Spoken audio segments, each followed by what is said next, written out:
Frères et sœurs bien-aimés et amis dans le Seigneur, que la paix et la grâce de Dieu soient avec vous. Bénissons le Seigneur qui a accordé nos privilèges, moment ça, nous sommes capables, ensemble, la caille. Nous avons trouvé que c'est important pour nous attirer l'attention dans le cadre de série de méditation autour des 7 paroles de Jésus à la croix. Et cette parole, ça qui est là-dedans, en pile enseignement, et en pile message, en pile exhortation pour nous autres chrétiens. Et c'est ça qui fait, je dis, nous devons commencer avec la première parole, la première parole de Jésus à la croix que nous tirons dans Luc, chapitre 23, le verset 34. Luc, chapitre 23, le verset 34. Il dit, Jésus dit, Père, pardonne-leur, car ils ne savent ce qu'ils font. Ils se partagèrent ses vêtements en tirant au sort. Bien aimé, la première parole de Jésus à la croix, c'est dans Luc chapitre 23, le verset 34 que nous tirons, c'est écoutez, Jésus te dit, Père, pardonne-leur, car ils ne savent pas ce qu'ils font. Alors, juste pour mise en contexte, c'est important pour nous situer, et ça nous a dit là, et déclaration ça que Jésus t'a fait là, il fait dans le contexte, côté il était crucifié, dans le mi-temps deux malfaiteurs. Et c'est important pour nous rappeler que si Jésus était dans le mi-temps et deux malfaiteurs, ça, deux brigands, ça aussi le dérivé crucifié, mais c'était justement à cause de même foule ça qui était devant et qui t'a dit crucifiez-le, crucifiez-le. Et le Hérode te dit, mais m'pa wel fait rien, bon, et moi, comme c'est un jour de fête, gen Barabbas là qui sont meurtriers, gen lui-même, qui ça nous pense si m'ta relâché, en dépit de toute insistance de Hérode, foule là te crié, mais là, gen Barabbas, mais quand à Jésus, crucifié. Mais c'est intéressant, bien aimé, pour remarquer que c'est devant même foule ça, qui t'est mandé pour le crucifier, c'est devant même foule ça que Jésus, il va crier pour dire, Père, pardonne-leur, car ils ne savent pas ce qu'ils font. Qui sont déclarations côté nous, et Jésus a prié pour même foule ça, même monde ça yo, nous qui t'a demandé mal pour lui, prière de pardon. Et à travers prière ça, c'est intéressant tout pour nous constater que Jésus mettait l'accent sur ignorance, mon yo. C'est comme si Jésus dit, Papa pardonnez parce que ça yo fait, yo pas connaît. Et moi, c'est là, nous jouons un premier élément qui est important pour nous réfléchir sur lui. Est-ce qu'en pile fois, bien aimé, chaque fois même, il a dit que nous rejeter, bon Dieu, c'est pas le fait de notre ignorance. Est-ce que souvent fois, lorsque nous rejetons soit la parole de Dieu, soit nous rejetons une décision que bon Dieu pose sur la vie, est-ce que c'est pas le fait de notre ignorance? Parce que ici, c'est exactement ça. Jésus, il mettait accent sur lui. Il dit, Papa, pardonnez-vous, parce que ça y fait, vous pas connaître. Mais, il y a un autre bagage qui est intéressant que nous devons noter, mais à travers cette déclaration, c'est que dans la même déclaration, ça, Jésus érigeait tout comme intercesseur, comme intermédiaire. C'est comme si Jésus vient placer entre la foule et Dieu pour la intercéder pour foule ça, la demander pardon pour foule ça. C'est comme si Jésus toujours ça de intercesseur dans le monde qui a servi d'intermédiaire entre Dieu et les hommes. Et nous comprenons pour quelle raison l'apôtre Paul a eu un moment dans la réflexion qu'il a fait dans Romains chapitre 5. Il a pas pointé du doigt même élément ça. Côté dans Romains chapitre 5, les versets 7 et 8, l'apôtre Paul a déclaré pour lui dire, à peine mourrait-on pour un juste, quelqu'un peut-être mourrait-il pour un homme de bien. Mais Dieu prouve son amour envers nous en ce que lorsque nous étions encore des pécheurs, Christ est mort pour nous. Paul réalisait que son bagage qui est difficile à comprendre.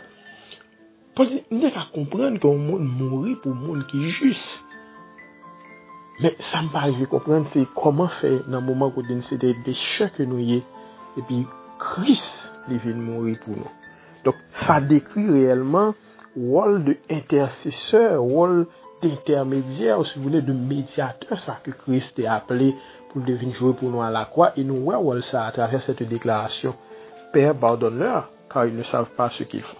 Mais un troisième élément qui est important pour nous souligner dans la déclaration, ça, c'est qu'à travers cette déclaration, nous jouons un gros enseignement tout concernant le pardon. Concernant le pardon, parce que, en pile fois, moi-même ensemble avec vous, lorsque nous parlons de pardon, nous facile pour nous pardonner les gens qui pas fait nos gros bagailles. Et il y a une catégorie bien spécifique dans tête nous de monde que nous devons pardonner. On a dit bon, on va pardonner tel parce que ça n'est pas trop grave. Mais ici, nous voyons que Jésus prenait pardon même pour Émile, même pour monde qui fait le sac plus mal qui était gagné. Et c'est ça que fait nous voyons que l'apôtre Paul, encore une fois, dans Colossiens, le chapitre 3, le verset 13, il pral gagner pour lui dire, pardonnez-vous réciproquement, de même que Christ vous a pardonné, pardonnez-vous aussi. Donc, voilà, et ces trois éléments que nous sommes capables d'identifier à travers la déclaration ça, que Jésus t'a fait à la croix, cette première déclaration. On dit, à travers cette déclaration, nous voyons que Jésus t'a demandé pardon, t'a prôné pardon, et pour le peuple là, pardon pour le monde qui fait le mal. Nous voyons que Jésus, à travers cette déclaration, il était érigé en intermédiaire, en intercesseur, bien médiateur entre bon Dieu avec les hommes. Et à travers la déclaration ça, nous voyons un enseignement important que Jésus a concernant le pardon. Nous pas là pour nous pardonner les gens que nous voulons pardonner.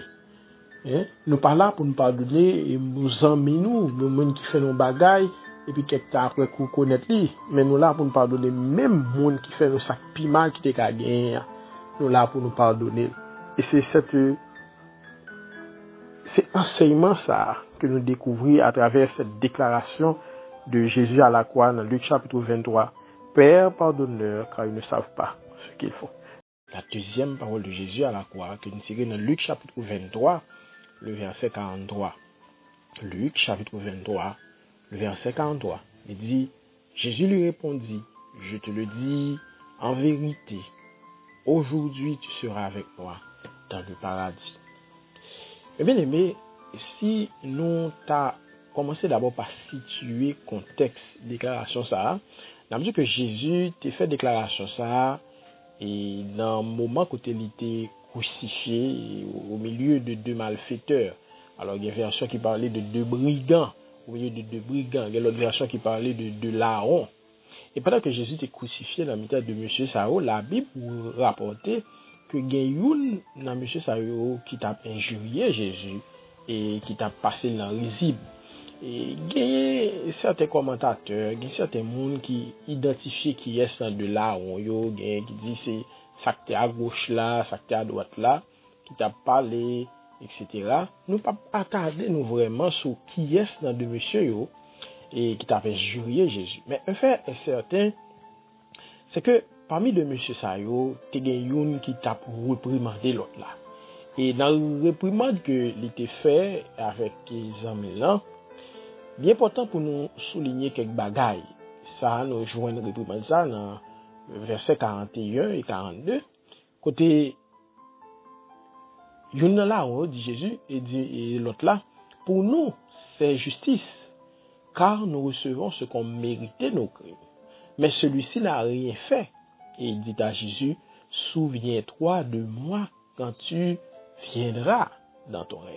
À travers cette déclaration, c'est intéressant pour nous noter que monsieur fait d'abord une confession. Monsieur fait ça un acte de repentance car il dit, pour nous, c'est justice car nous recevons ce qu'on méritait nos crimes. Mais celui-là n'a rien fait de mal. Mais deuxième bagage qui est important que larron ça malfaiteur mais brigand ça soulevé était fait dans la déclaration là, c'est le verset 42 quand il dit Jésus, souviens-toi de moi quand tu viendras dans ton règne. C'est ça que nous avons non seulement monsieur font acte de confession de repentance, mais ils rendent témoignage que Jésus réellement c'est le Messie qui vient pour venir. C'est Jésus qui vient by la vie, c'est Jésus qui sauveur. Ça fait nous songer cette déclaration de l'apôtre Paul que nous sommes dans Romains chapitre 10, le verset 9. C'est Paul dit, si tu confesses de ta bouche le Seigneur Jésus, si tu crois en ton cœur que Dieu l'a ressuscité des morts, tu seras sauvé. Donc, nous sommes capables de remarquer que brigand ça, eh bien, il fait ça, l'apôtre Paul décrit dans Romains chapitre 10, le verset 9. Il confessait par bouche le Seigneur Jésus et il montrait que la foi comme dans Jésus comme Seigneur et Sauveur. Et c'est ça qui fait, Jésus quand il fait déclaration, ça vous le dit, en vérité, je te le dis, aujourd'hui tu seras avec moi dans le paradis.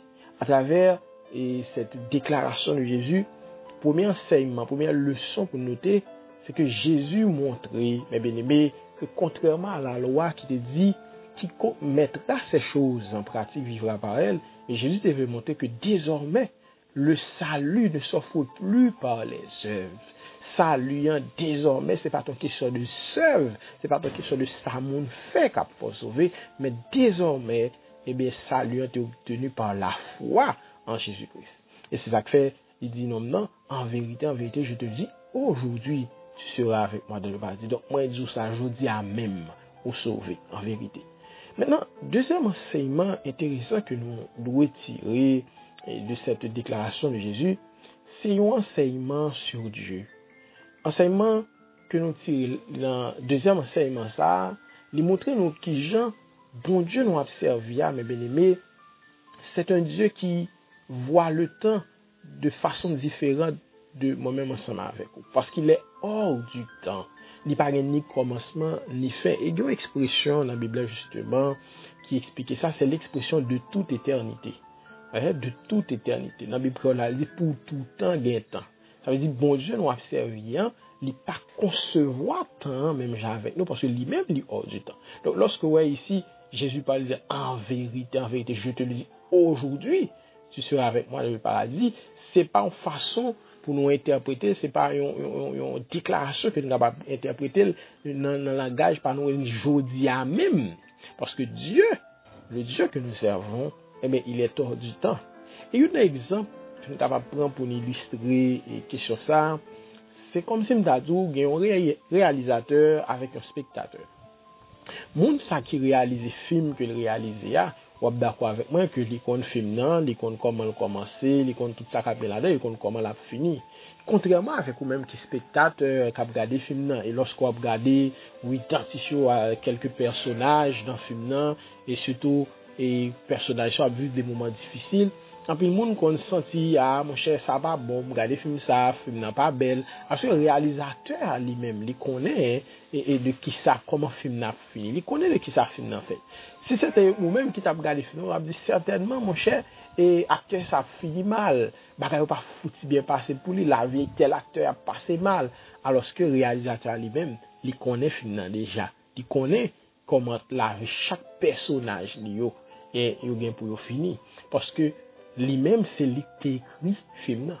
Tel est le cas, mes bien-aimés, pour moi, ensemble avec moi en tant que serviteur et servant de Dieu, en pile fois, dans les moments difficiles que nous avons traversés, nous qu'on a affolé, nous qu'on est déçus, nous qu'on est frustrés même, parce que nous ne pas comprendre comment, et bon Dieu n'a servi qui dit nous, et voici, je viens à ton secours. Et le bon Dieu noir qui dit, je connais les projets que j'ai formés sur toi, projets de paix, non de malheur. Et lorsque nous regardons à travers l'avenir, nous pas ouais, ça bon Dieu dit vrai. Parce que pour nous, nous n'avons pas attendre le secours immédiat de Dieu. En tant que des êtres temporels, des êtres limités, nous attendons le secours bon Dieu qu'on y a dans le moment que nous avons besoin là, alors que lui promet nous la vie, mais il ne va jamais venir. Eh bien, explication est assez simple. Parce que bon Dieu promet nous secours. Mais lorsque le promet nous secours, il n'y a pas un bon Dieu qui limite même avec nous dans le temps. Il promet nous secours, il secoue la privé quand même, parce que lui-même, il est hors du temps. Ça veut dire, à un moment donné, la portée nous secours. Peut-être que passer par le moment que nous-mêmes nous espérons là, mais secours va venir quand même. Même genre avec réalisateur, là, qui a regardé film ensemble avec vous, même qui spectateur, et qui connaît en dépit de péripéties, où est tel ou tel autre personnage a passé, mais il connaît comment la vie personnage a pour faire dans le film. Donc, mes bien-aimés, il y a une leçon que nous sommes capables de tirer de ça, c'est que ça qui est important, et c'est ça que l'homme ça a été fait, brigand ça a été fait. en dépit de la déclaration de Jésus, il va dire, mon cher, comment faire aujourd'hui même, hein, tu seras avec moi dans le paradis. Je dis à même pour te mieux sous quoi? Non. Au contraire, monsieur était seulement accepté pour l'été quoi. Et c'est ça que nous avons invité ou fait, ou même tout comme serviteur et servant de Dieu. Nous devons seulement quoi avec promesse, avec parole que le Seigneur lui dit non. La troisième parole de Jésus à la croix, parole que nous tirons dans Jean chapitre 19, le verset 26. Jean chapitre 19, le verset 26. N'appelez pas. Jésus, voyant sa mère et auprès d'elle le disciple qu'il aimait, dit à sa mère, femme, voilà ton fils. Femme, voilà ton fils. Ça, c'est la troisième parole que Jésus a été prononcée à la croix. Souvent, lorsque nous parlons de Jésus, de l'œuvre rédemptrice de Christ, ça arrive souvent pour nous, ouais, le côté divin à Jésus. Pour nous, étant que Dieu, et c'est ça que dit vrai, il est Dieu. Cependant, moi-même, ensemble avec vous, on peut faire une tendance pour nous négliger et pour nous mettre de côté, ça nous arrive le côté humain à Jésus. Et pourtant, ces deux aspects, deux dimensions, ça, deux côtés, ça est tout à fait important. Et le côté divin et le côté humain de Jésus. Et c'est une qui vient compléter l'autre. Ici, il y a un texte que nous sommes pour voir, Jean chapitre 19, verset 26, c'est un texte, et justement qui montre ce côté humain, la caille Jésus.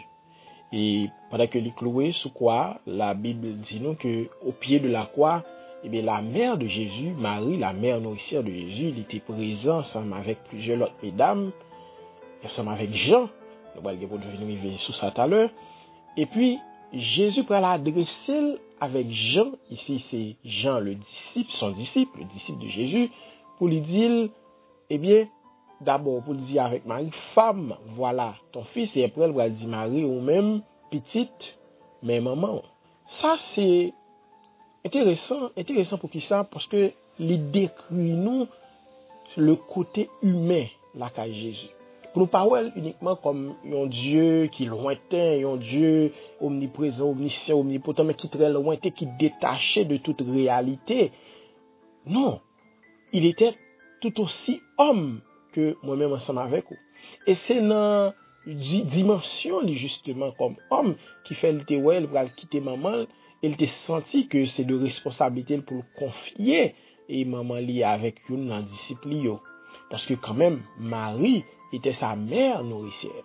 C'est vérité ça que auteur Hébreu, dans Hébreu chapitre 2, le verset 14, nous voyons que auteur épître aux Hébreux, il expliquait ça bien, il expliquait la réalité ça lorsqu'il dit, ainsi donc, puisque les enfants participent au sang et à la chair, il y a également participé lui-même, afin que par la mort, il amena celui qui a, il a anéanti, celui qui a la puissance de la mort, c'est-à-dire le diable. Donc, ainsi donc, puisque les enfants participent au sang et à la chair, il y a également participé lui-même. C'est-à-dire que Jésus que n'a parlé là, c'est pas un Dieu lointain, un Dieu qui détaché de toute réalité humaine. Non. Il était un homme de même que nous, même genre, nous fait de sang, de chair, lui-même tout était fait de sang et de chair. Et c'est ça qui permet que il était qu'à compatir avec souffrance, maman, Marie, sa mère nourricière, et souffrance, moi-même ensemble avec ou tout. Auteur l'a chanté, il dit, ou tes grands goûts à tenter tout, ou qu'on, ça qui n'en qu'est les hommes. Donc c'est intéressant, mes bien-aimés, lorsque nous pensons au côté humain de Jésus, eh bien, moi-même ensemble avec vous, qu'à puiser réconfort, puisque nous observons un bon Dieu, et pas un bon Dieu qui est lointain, pas un bon Dieu, Jean-Pierre le monde vous présenter un être impersonnel, mais non, mais nous observons un bon Dieu qui est vivant, un bon Dieu qui connaît nous, et qui connaît ça que nous avons enduré, qui est prêt pour compatir à souffrance. Mais, il y a un autre élément intéressant que nous devons soulever, et dans verset ça, le verset 26, il dit, Jésus voyant sa mère et auprès d'elle, le disciple qu'il aimait. Remarquez comment Jean, le disciple de Jésus, lui présentait tête ici. Il présentait tête comme le disciple qu'il aimait. Ça dit, disciple ça, que Jésus te aimait en pile. Et là, bien aimé, c'est intéressant parce que nous t'ai rappelé pour qui ça Jean pas de présenter tête libre, même Jean-Pierre, peut-être Tefel. Nous songez Pierre à plusieurs reprises, il présente tête libre, bah Jésus il dit Jésus c'est lui qui disciple qui pire mais là au contraire, une fois même lui-même juré sous ville, côté dit tout l'autre monde capable de quitter, même moi-même, moi pas quitter. Et moi-même ensemble avec vous songer mais comment et ça t'est fini pour Pierre et comment Pierre t'est arrivé un moment il était renié Jésus. Mais ici, Jean pas fait même erreur ça, avec beaucoup plus d'humilité, Jean présente tête lui non pas comme disciple qui remet Jésus plus là, mais comme disciple que Jésus remet en pile là. Et là, mes bien-aimés, nous joignons un message qui est fondamental, un message qui est important. Et m'a dit ça, n'importe bagaille capable de faire nous remettre bon Dieu, puis bien comme ça, que là nous songer à l'amour que bon Dieu a pour nous. Certaines fois, mes bien-aimés, nous sommes en face des situations, écoutez, nous dites, nous, mon cher, si m'existe toujours, c'est pas parce que je remet bon Dieu en pile, c'est pas parce que je suis fidèle, mais c'est parce que je suis monde que bon Dieu remet en pile. Et c'est ça que Jean, en tant que disciple, il était réalisé. Il était réalisé s'il était capable là, lui-même, au pied de la croix, pendant qu'en pile, l'autre disciple, il pas là. Se sous-garder, dans le texte, on va pas mentionner qu'il y a l'autre disciple. Tu t'es couru, tu es dans marron. Mais c'est pas parce que le défi fort. Jean te conscient que c'est pas parce que, il était plus spirituel que l'autre, il était rien de supérieur à la Cali. Mais c'est parce que bon Dieu t'a fait grâce. Et ça que fait le présenter comme étant le disciple que Jésus aimait beaucoup. Mais bien aimé, la mesure que même si moi-même ensemble avec vous, nous t'avons pour nous oublier tout ça bon Dieu fait pour nous, tout ça bon Dieu fait dans la vie nous. Qu'il y a un bagage pour nous pas jamblier. Puis il y a nous jamblier que bon Dieu que nous avons servi à son bon Dieu qui remet nous en paix. Et dans Galates chapitre 2, l'apôtre Paul dans la réflexion que il t'a fait, il à côté, il t'a fait déclaration ça au verset 20. Galates chapitre 2 le verset 20. Il dit j'ai été crucifié avec Christ. Et si je vis, ce n'est plus moi qui vis, c'est Christ qui vit en moi. Si je vis maintenant dans la chair, je vis dans la foi au Fils de Dieu, qui m'a aimé et qui s'est livré lui-même pour moi. Quelle déclaration, mes bien-aimés. Paul réalisait que s'il est là, c'est pas parce que il remet Jésus, c'est pas parce que le parfait, c'est pas parce que il gagne de meilleur que l'autre sur la Cali. C'est parce que Christ t'a fait le grâce. Il dit, il m'a aimé le premier. En nous, moi-même, ensemble avec vous, mes bien-aimés, puiser réconfort à travers parole, ça pour nous connaître que nous avons servi un bon Dieu qui est compatissant, un bon Dieu qui remet nous. La quatrième parole de Jésus à la croix, parole que nous tirons dans Marc chapitre 15, le verset 34. Marc chapitre 15, le verset 34. Il dit, et à la deuxième heure, Jésus s'écria d'une voix forte, Eloi, Eloi, lama sabachthani, ce qui signifie, mon Dieu, pourquoi m'as-tu abandonné? La dernière fois, parlant de la troisième parole de Jésus à la croix, et qui te dit, femme, voilà ton fils, nous te dit que, et parole ça, li décrit nous, il te montre nous, et l'humanité de Jésus. Et certaines fois, lorsque nous avons parlé de notre Seigneur Jésus-Christ, nous facilement envisager son côté divin. Alors que notre Seigneur, pas seulement 100% Dieu, il est aussi 100% homme. Et déclaration ça que nous je dis, mon Dieu, pourquoi m'as-tu abandonné? La quatrième parole de Jésus à la croix, lui-même tout, mes bien-aimés, lui inscrit dans le même cadre ça, dans la même logique ça. C'est-à-dire son parole qui démontrait encore une fois l'humanité de Jésus, le côté humain de Jésus. Son parole qui montrait, même genre avec moi-même ensemble avec vous, comme l'homme, Jésus, lui-même tout, il était sujet à la souffrance. Il était qu'on souffrit, ou il était qu'on grand goût, lui-même tout, il était qu'on ressentit l'abandon. Même j'ai te a dit, ou tes grand goût a tenté tout, qu'on s'acquit dans les hommes. Donc, non seulement Christ pouvait ressentir la souffrance, la douleur, la faim, mais à la croix, et à ce moment précis, à la croix, il était ressenti ça l'abandon. Il était senti l'abandon du Père parce qu'il était chargé de nos péchés. Et c'est vérité ça que l'apôtre Paul c'est décrit dans 2 Corinthiens chapitre 5, le verset 21, lorsqu'il dit « Celui qui n'a point connu le péché, il l'a fait devenir péché pour nous, afin que nous devenions en lui justice de Dieu. » Vous voyez, expression ça, celui qui n'a point connu le péché, il l'a fait devenir péché pour nous. Donc à la croix, Christ est couvri avec péché nous. Et il était couvri de telle sorte que il a subi l'abandon complet du Père. De même que moi-même ensemble avec vous, lorsque nous sous le poids du péché, ça rend arriver nous des moments que nous ressentons aussi l'abandon de Dieu.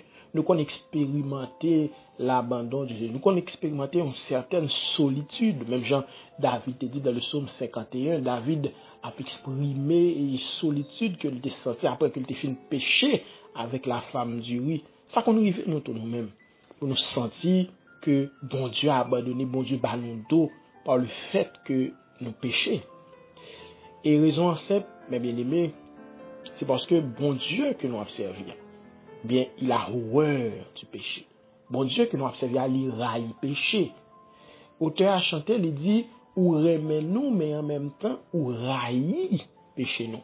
Et dans le Pierre, chapitre 1, le verset 16, la parole de Dieu nous dit, vous serez saints, car je suis saint.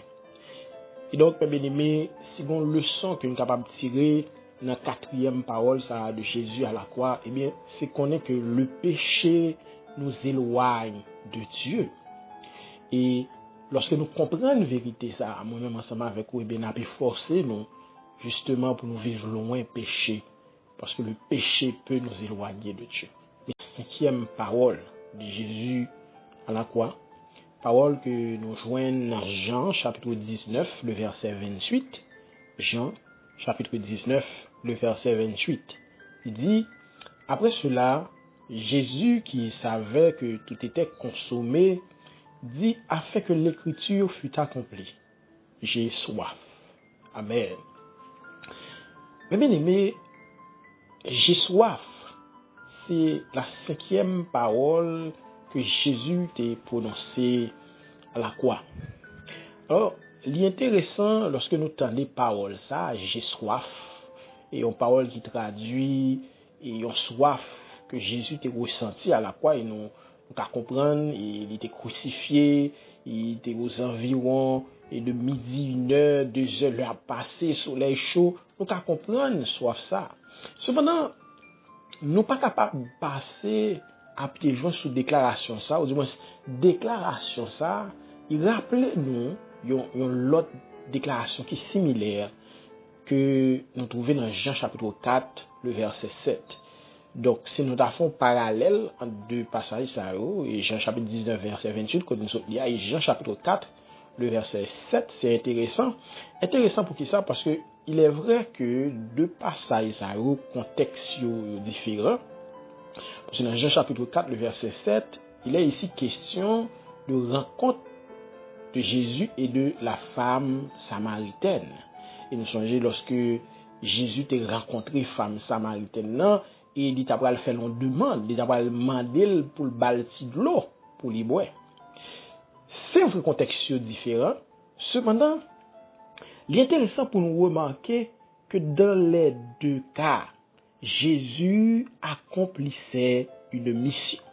Dans les deux cas. Dans le cas femme samaritaine, dans Jean chapitre 4, le verset 7, Jésus a accompli une mission parce que Jésus voulait évangéliser à travers femme, il voulait évangéliser les Samaritains et comme de fait. Mais bien aimé, Jean chapitre 4 dit nous, lorsque Fia fin tendait, ça Jésus dit lui, s'il lui-même est capable de l'eau pour pas jamais soif, encore fit ça pour aller porter bonne nouvelle pour dire même joindre un monde qui dit tout ça me fait gain laisser c'est messian moun yo pral venir yo pral écouter Jésus et en pile monde pral croire dans le message que Jésus t'a prêché. Donc pour la femme samaritaine, Jésus était en mission et sa mission était une mission d'évangélisation. Et il en est de même à la croix. Jésus était également en mission.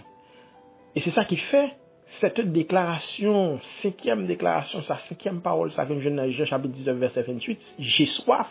Mais cette déclaration exprime une soif, pas une soif physique, j'aime d'accord comprendre, une soif de l'eau, tout ça, mais lui exprimer sa soif d'accomplir la volonté de Dieu. C'est pas pour comme ici, ou auteur là, il met précision ça, il dit, après cela, Jésus qui savait que tout était consommé, dit afin que l'écriture fût accomplie, j'ai soif. C'est-à-dire que Jésus fait déclaration ça, sachant même que le travail est presque fini, sachant même que ça l'a fait, il est en mission, il est en train d'accomplir ça que l'écriture, la parole de Dieu t'a annoncé. Donc, nous avons raison lorsque nous disons, dans les deux cas, Jésus était en mission. Et lorsqu'on dit j'ai soif ici, c'est pas une soif physique, mais c'était la soif d'accomplir la volonté de Dieu. Soif pour le faire travail, mon Dieu, tel un envoyé, tel un Messie. Et c'est ça le mot Messie. C'est ça la signification de ce mot. Le mot Messie veut dire envoyé. Eh bien, si on leçon moi-même ensemble avec vous, nous sommes capables de tirer de cette cinquième parole de Jésus à la croix, c'est en nous moi-même ensemble avec vous, des imitateurs de Christ en ce qui a trait à notre soif d'accomplir la volonté de Dieu. En nous, moi-même ensemble avec vous, serviteurs et servantes de Dieu, frères et sœurs bien-aimés, montrer que nous-mêmes tous, nous assoiffés d'accomplir la volonté de Dieu. Lorsque le Seigneur lui confie nous en mission, que nous assoiffés pour nous accomplir mission ça. Que ce soit une mission d'évangélisation, que ce soit une autre mission que le Seigneur a vagué pour confier nous, en nous agit à l'instar de Christ qui t'a montré qu'il était soif faire volonté papale. Il était tellement soif faire volonté papale, nous rappelons dans le jardin Gethsémani, il a fait cette déclaration à 2 ou 3 reprises. Il a prié, il dit, s'il était possible que cette coupe s'éloigne de moi, non pas toutefois ce que je veux, mais ce que tu veux. Moi, t'as bien aimé, je ne pas endurer, pour ne pas t'endurer souffrance que je vais endurer, mais je ne pas t'endurer, c'est ça que je veux qui vous fait, mais que volonté vous fait dans la vie. Sixième parole de Jésus à la croix, parole que nous tirons dans Jean chapitre 19, le verset 30. Il dit, quand Jésus eut pris le vinaigre, il dit, tout est accompli. Et baissant la tête, il rendit l'esprit. Alors, sixième parole ça, que Jésus a prononcé à la croix, c'est cette expression, tout est accompli. C'est important pour nous connaître, l'expression ça que Jésus a utilisée là, c'est pas lui-même seulement qu'on utilisait, qui était utilisé à l'époque que le vivre. Selon que vous rapportez, c'était une expression qui était assez fréquente à l'époque ça. C'est une expression que vous tirez dans un mot grec qui c'est tété lestai. Tété lestai. Et expression ça, selon ça vous rapportez, tété lestai, vous qu'on utilise li et dans 3 occasions. Par exemple, il y a des gens qui utilisent l'expression ça, ils ont joué l'expression ça, et lorsqu'il y a un serviteur, il y a un esclave, il y a un domestique, que mettre lui, te confié un travail, te confié une mission, et puis il finit travail là, et puis il utilise l'expression ça. Tetelestai, c'est comme une façon pour esclave ça, pour serviteur ça, te dit mettre lui, et bien mission accomplie. Deuxième occasion, qu'on utilise l'expression ça, c'était dans le langage commercial. Et lorsque, par exemple, tu as deux mondes qui en affaires, qui concluent soit un contrat, qui concluent une vente, et bien, les ventes là concluent, ça veut dire qu'il y a une entente entre deux parties, ça yo, tu qu'on utilise l'expression ça. C'était l'estai. C'est une façon pour te dire, eh bien, c'est entendu. C'est comme si, eh bien, mon cher, nous avons une entente entre nous. C'est comme si tu dis, mon cher, eh bien, moi, je veux tel bagage dans mon, ou d'accord, prix que m'ba là. Donc, le prix à payer, eh bien, me convient. Prix payer, les convenable. C'est entendu. Donc, était qu'on utilisait, c'était les styles. Et troisième occasion, utiliser l'expression ça, selon que vous rapportez, c'était lorsque un général, t'es qu'on a vinil, t'es qu'on a sorti de un combat, il a fini victorieux de combat ça, il qu'on utilise l'expression grecque ça, c'était les styles, qui c'est une façon pour général ça te dit, eh bien, mon cher, moi, sorti victorieux de combat que moi et t'as participé à. Donc moi pour tes victoires. Maintenant, raison ça yo, là nous garder 3 considérations ça yo, fait que nous ouais déclaration ça que Jésus t'a fait à la croix, tout est accompli, c'est pas qu'une simple déclaration. Parce que déclaration ça, nous va noter toute signification que le gagne, c'est-à-dire toute leçon tout que nous sommes capables de tirer à travers lui. Par exemple, à la croix, nous connaissons ça, Christ, donc, déclaration ça fait Christ est présenté lui comme un serviteur accomplissant l'œuvre de son maître. Ça, c'est une autre façon que nous sommes capables de comprendre. Puisque l'idée tétélestai, tout est accompli en français, c'est comme si Jésus montrait tête ici comme un serviteur qui vient accomplir un travail pour mettre lui. Et nous comprenons ça lorsque dans Philippiens chapitre 2, le verset 8, l'apôtre Paul a expliqué même parole ça tout lorsqu'il dit il s'est humilié lui-même, se rendant obéissant jusqu'à la mort, même jusqu'à la mort de la croix. Donc, vous voyez, c'est l'œuvre d'un serviteur qui vient faire travail mettre lui. Il dit son Christ c'est un serviteur qui était d'accord humilié et il était obéi jusqu'au bout, jusqu'à la mort. Donc, c'est le travail de serviteur accomplissant l'œuvre de son maître. Maintenant, deuxième parallèle que nous fait, deuxième leçon, on nous dit plutôt que nous avons tiré de déclaration ça, c'est qu'à la croix, non seulement Christ a accompli l'œuvre de son maître, parce que c'est le Messie, j'ai dit ça la fois passée, le nom Messie, c'est ça, je l'ai dit, c'est l'envoyé, c'est un serviteur qui est envoyé, c'est un serviteur en mission. Mais à la croix tout, Christ t'est payé un prix. Christ t'est payé le prix de son sang à la croix. Et c'est comme si non seulement Christ t'est payé prix, mais Christ tout vient tout conclut une nouvelle alliance. C'est comme si un nouveau contrat.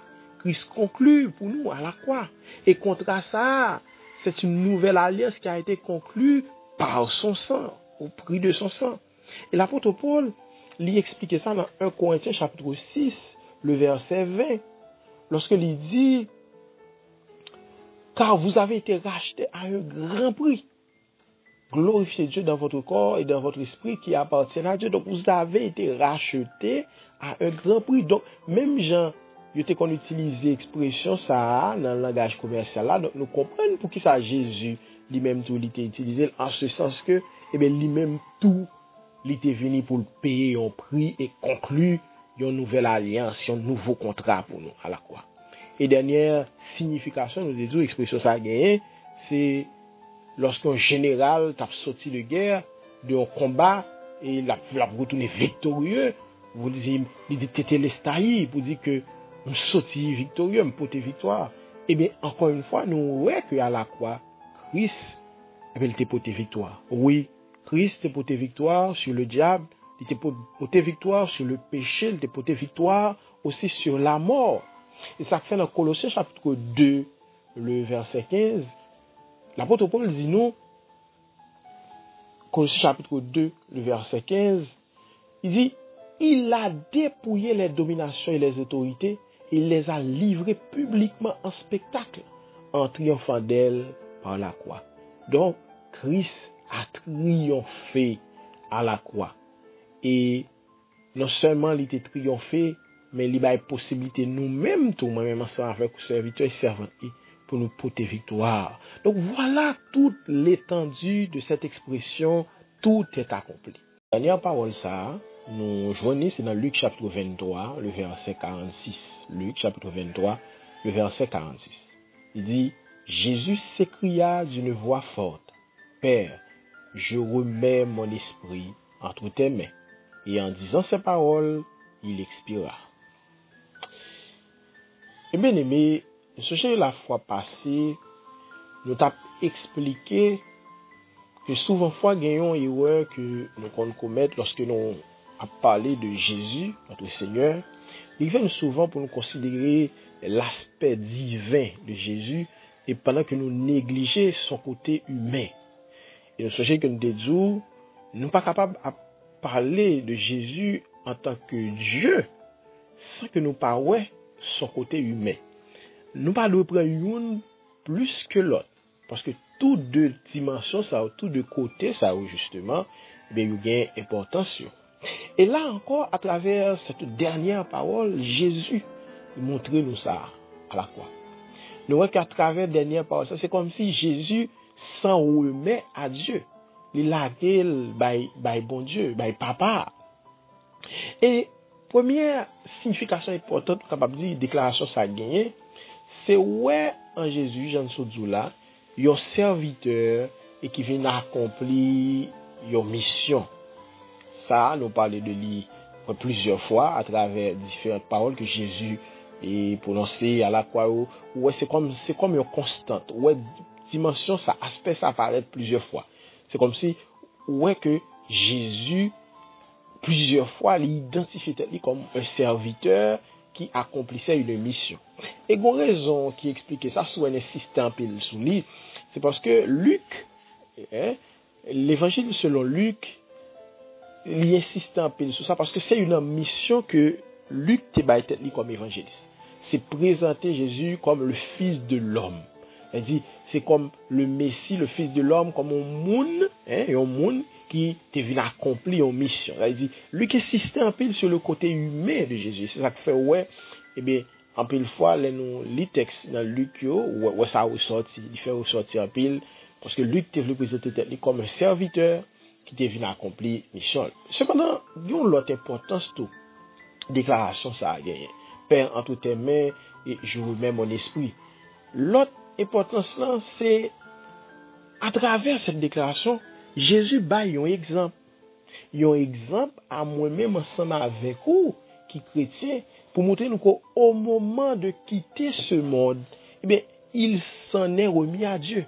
Dans le moment que nous allons quitter ça, lui remettre lui avec papa, pas avec un cœur serré, pas avec chagrin, avec remords, non. C'est comme un monde qui a quitté terre, mais qui gagne la paix du cœur, qui a une quiétude d'esprit. Père, entre tes mains, je remets mon esprit. Donc, je fais travail, je fais travail comme ça, je ne pas regretter rien, je ne pas peur rien. Donc, je remets la vie dans mes mains. Et ça, c'est important pour qui ça? C'est parce que c'est une occasion pour faire moi-même ensemble avec vous, serviteurs et servants de Dieu, de réfléchir comment nous-mêmes tout, lorsque le moment va arriver pour nous quitter ça, mais comment on a quitté ça? Est-ce que nous avons quitté avec chagrin? Est-ce que nous avons quitté ça avec regret, avec remords? Ou du moins, est-ce que nous avons quitté avec une quiétude d'esprit? Même Jean-Jésus te dit, la Père, entre tes mains, je remets mon esprit, et puis il est mort. Il y a un auteur qui t'a expérimenté même bagay ça, et c'est ça que tu vas pousser, il écrit un chant, parce que en plein nous, quand on t'a parlé, côté dit, si je pouvais de la vie recommencer le chemin, et il y a un côté, dans le refrain, il dit, oui, faut-il que les mains vides, je rencontre mon sauveur, pendant que des cœurs arides cherchent en vain le bonheur. Est-ce que je vais rencontrer le Seigneur dans les mains vides? C'est-à-dire, ouais, ici, c'est exemple d'un serviteur qui t'a rencontré, mais là, qui t'a rencontré le Seigneur, mais que cœur, il pas donc quiétude d'esprit, il pas en paix, parce que il te rend compte que pas accompli mission que le Seigneur a découvert pour le faire.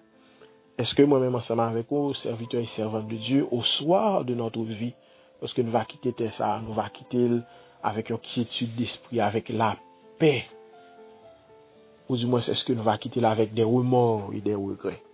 La Bible parle d'un serviteur qui, au moment même de sa mort, il était quitté ça avec une quiétude d'esprit. C'était Étienne. Et nous jeunes ça dans Actes des Apôtres chapitre 8, la Bible raconte côté, il t'a lapidé Étienne. Et malgré tout, la Bible a dit nous que pendant Étienne a mis à genoux, Étienne va tomber, il va rendre dernier souffle, et puis il dit, papa, Père, ne leur impute pas ce péché. Papa, pardonne pour pécher ça. Remarquez que Étienne pas allé avec remords, vous le dit mon cher, c'est peut-être non Jésus, non bon Dieu ça, il fait ça. Étienne pas allé avec pleurs, non, mais il est allé avec une quiétude d'esprit. En nous, chaque qui est serviteur et servante de Dieu, puiser à travers parole ça réconfort, mais aussi instruction. Instruction pour nous connaître en tant que serviteur et servante de Dieu, et bien nous toutes, nous avons mission, nous, pour nous accomplir sous terre ça. Et au soir de notre vie, pour nous connaître lorsque nous allons rencontrer Seigneur nous, pour nous, à l'instar de Jésus dit, Père, entre tes mains, je remets mon esprit.